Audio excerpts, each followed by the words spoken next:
Hello everyone, welcome to That's Football on another crazy transfer news update. All I'll keep saying is you never know what's going to happen in this transfer window. It is all over the place. We've got Jesse Lingard potentially snubbing West Ham to go to Nottingham Forest. We've got Chelsea in very advanced talks with Kounde as Barcelona trying to swoop in. We've got Man City apparently close, from what I'm told, for going for Pau Torres. We've got Chelsea waiting to move in on Frenkie de Jong. Loads going on, and still we haven't got these deals that we expect to happen. Where's Ronaldo going to go? What's happening with Tielemans? Are Newcastle going to buy this Isaac or another striker? It's really interesting to see. So where do we start? We're going to start off with Chelsea. We will go to that Lingard story and talk about a few other bits as well. So look, I spoke about this a couple of days ago. Chelsea and Jules Kounde is a transfer that I expected to happen last summer, and it didn't. I thought it would happen this summer, and then Barcelona have gone, we quite like him. And then I think, well, Barcelona, how are they doing it? I don't know how they're doing it, but they're doing it. And anybody that Barcelona wants at the moment, they seem to get. I can't understand how Bernardo Silva would leave Man City, and I don't know why Man City would let him go. He was brilliant last year, but you get the feeling that the way it's going for Barcelona, you know, they're printing money from Monopoly. You know, they're buying up all these. They must be buying up every board game of Monopoly around the world and just using that money, because I don't know where they're getting real money to do it. So they probably will get Bernardo Silva, but we're talking Jules Kounde. So, but the thing with this Kounde deal is, I was speaking to somebody who's quite close to the Chelsea sort of scene, and they were saying that, I said to them, look, have you not been in this route before with Rafinha, where you agree a deal with Leeds, but he says, I want to go to Barcelona? Is that not what's going to happen again? And they said, well, look, that's how every Chelsea fan feels. We'd like to buy Jules Kounde, but and we can buy him, and Sevilla will do a deal with us. But the feeling is that as soon as we agree a deal with Sevilla, they'll just wait on Barcelona or ask Barcelona, and Barcelona will say, wait a minute, we've spoken to the player, he wants to come to us, don't sell him, he won't go, we'll do the deal when we're ready, which is what happened with Rafinha. However, the little bit of difference with this deal is actually that Chelsea have agreed a fee with Sevilla, but have also agreed terms with Kounde through his agent. So there is a little bit more of a fight from Chelsea for Jules Kounde.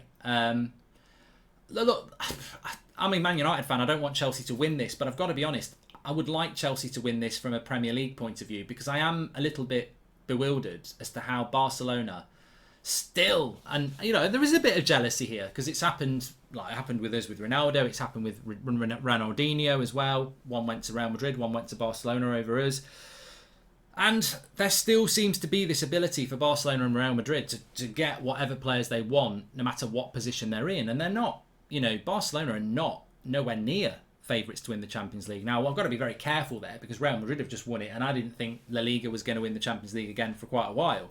So I think the Premier League dropped the ball there a little bit. But if Chelsea can get Jules Kounde, I think it'd be a very good deal. Not only because he's a good player, but because Barcelona really do want him. So my feeling is that he will still go to Barcelona. But I've got to say that the news around this is that it's not like Rafinha. There is more confidence from Chelsea. There's more willingness from Jules Kounde. But ultimately, he may still want to go and play for Barcelona. And I do think that pull is there, so we'll have to wait and see.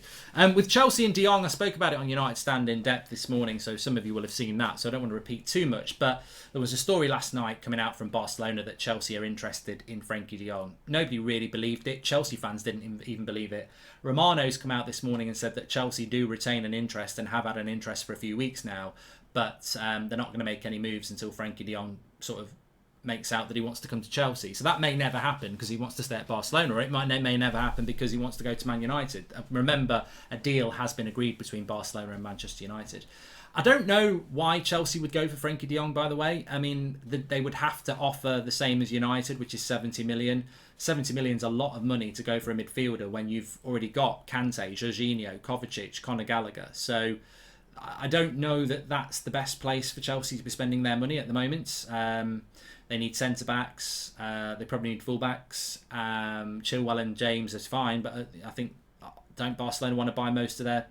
Don't they want Alonso and Azpilicueta? So, look, it feels to me like Chelsea are involved in a lot of deals at the moment, and it's almost as if this new owner is just getting them involved in deals, and then Tuchel goes, actually, I'm not quite... You know, look at the Ronaldo situation. So, we'll have to wait and see with that one. We'll have to wait and see.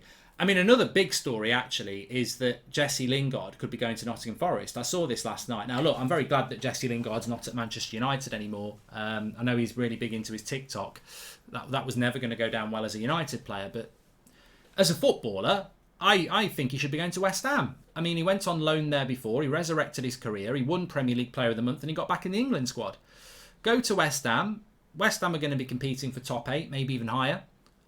He knows the team. He knows the players. He knows the system. I don't get why Lingard would want to go to Forest over West Ham. I really don't. London lifestyle probably suits him as well. More chance of going to the World Cup or getting back in the England squad. I don't understand this. But I tell you what, he would be a good player for Forest. I think he'd be a good player for West Ham. I think that's sort of around what his level is. I don't feel he's a top 4 player. But it's surprising, and apparently it's just it comes down to the fact that Forest are offering 30 grand a week more, which, I mean, you can understand why Forest are doing it because it enhances their chances of staying up, and they have been quite active in the transfer market. But surely he ends up at West Ham. I don't know. I think it's one of the surprising signings of the summer if that happens. I really do. I think Lingard going to Forest is. I never would have predicted that as a United fan, and when Lingard left on a free, I just didn't see that happening. But having said that, maybe that's the word, free. When you run your contract down, you expect to make a bit of money, don't you? Because there's no transfer fee going to United. So maybe him and his agents have thought, you know what, whatever happens, we're walking out with a wage of this. And maybe West Ham don't want to hit that wage. And maybe Lingard is looking at where he can get that wage. So that could be to do with it. But look, Paul Pogba had to take a pay cut to go to Juventus as a free agent. I mean, I can't understand how that's happened. There must have been a signing on fee. But look, we'll see. I think that's an interesting one. Pau Torres is back on the equation as well. I mean, I still think Pau Torres, there was so many places he could have ended up, and I thought the Premier League was nailed on. Could have been Tottenham, Chelsea, Manchester United, but apparently Man City now.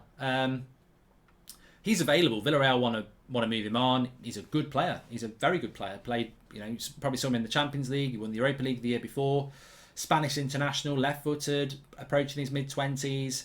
I think he'd be a very good centre back, and I'm surprised. Available for 40 to 45 million. Would he go to Man City though? I mean, what have Man City got? They've got Stones, Diaz, Laporte, Aki. I mean, I can't understand how that works. But apparently, Man City and Pau Torres is one to keep an eye on. So I don't see how that works now. I really don't. But I'm very surprised that he's not moved on, Pau Torres, and I'm very surprised that nobody's moved in for him. I mean, it doesn't seem to be a lot of interest from Spain, from Real Madrid and Barcelona. And at the moment, there's been a lot of clubs in the Premier League that have been linked to him, but ultimately it hasn't transpired yet. So yeah, maybe there's something going on there. Just keep an eye on that.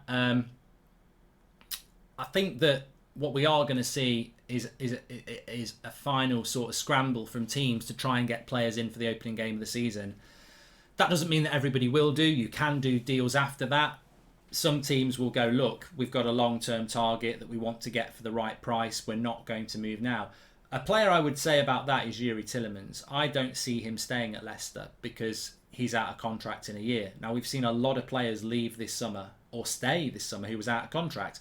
Ousmane Dembele was out of contract. He ended up signing a new contract at Barcelona. Pogba, Lingard, we've mentioned them, out of contract. There are others as well. Obviously, Mbappe was going to be out of contract. He stayed at PSG. So it's not unusual for a player to run their contract down, and maybe Yuri Tillemans will do that. Maybe Yuri Tillemans will look at it and go, look, I'm happy at Leicester. I run my contract down. I'm still in my mid-20s. I've got the pick. I could, if I'm free, you never know, a Real Madrid or a Bayern Munich might fancy me, whereas they probably don't fancy me at the moment for 30 million. But I certainly think that is a deal that, if it's going to happen, could well run to the back end of August, because it might be that Arsenal have said, we'll give you 30 million for Tillemans, and Leicester have said, we want 45. In which case, Arsenal might just go, well, hold on a minute, we'll be fine for the start of the season anyway. And we'll go back late August when they realise they've either got to take it or they're going to get nothing. So I think that there will be deals that occur in August. There will be deals that occur in August for teams like Chelsea, who've got a lot of catching up to do. But I do think there will be a few deals done in the next couple of weeks where clubs are going, actually, we would like this player to be here for the opening game of the season. And I think, as I say, Chelsea are always a club to keep an eye on. And also, just going back to Man City, I think Cucurella will still happen at some point. I'm surprised that's not happened yet with Manchester City, especially moving on Shevchenko. Like, that Cucurella deal is absolutely nailed on to Man City. Like, it's well known it's going to happen. I'm not sure why it hasn't happened yet. Maybe it's a price thing, but he has only just been at Brighton for a year. Very good player, but I mean, Man United have got Brighton first game of the season, and I expect us to beat them because Basuma and Cucurella leaving, two of their best players. So, yeah, keep an eye on that. Liverpool's very quiet. Newcastle, I still expect them to do some business. Everton have been a bit quiet. People say you don't talk about other Premier League clubs much, but there's not really been many splashes from other Premier League clubs. I mean, sometimes there is, but there hasn't really been. And in fact, to be fairness, one of the clubs that is doing a lot of business at the moment is Forest, and I think Fulham have done a bit as well.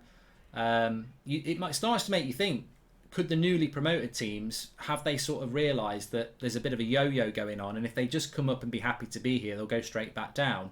But there are teams that are vulnerable, as Brentford figured out last year with Burnley. It wasn't the 3 up, 3 down.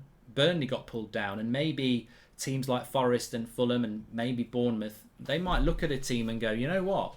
They're vulnerable to go down. It doesn't have to be us. And let's be a bit proactive here and try and get the points to pull them into it. So, yeah, going to be very interesting. But look, thanks everyone for watching. Make sure you smash a like on the video. Get your comments in below with all your thoughts. Do you think Chelsea would go for De Jong? Do you think they can get this Kounde deal done? Do you think Lingard will go to Forest, or is he stupid? Should he be going to West Ham? And, even if it's a little bit less in wages, is it about the money? Should you be looking at your career? Pau Torres to Man City, what are your thoughts on that? Arsenal, Tillemans? Get your comments in below, and I'll speak to you on the next one.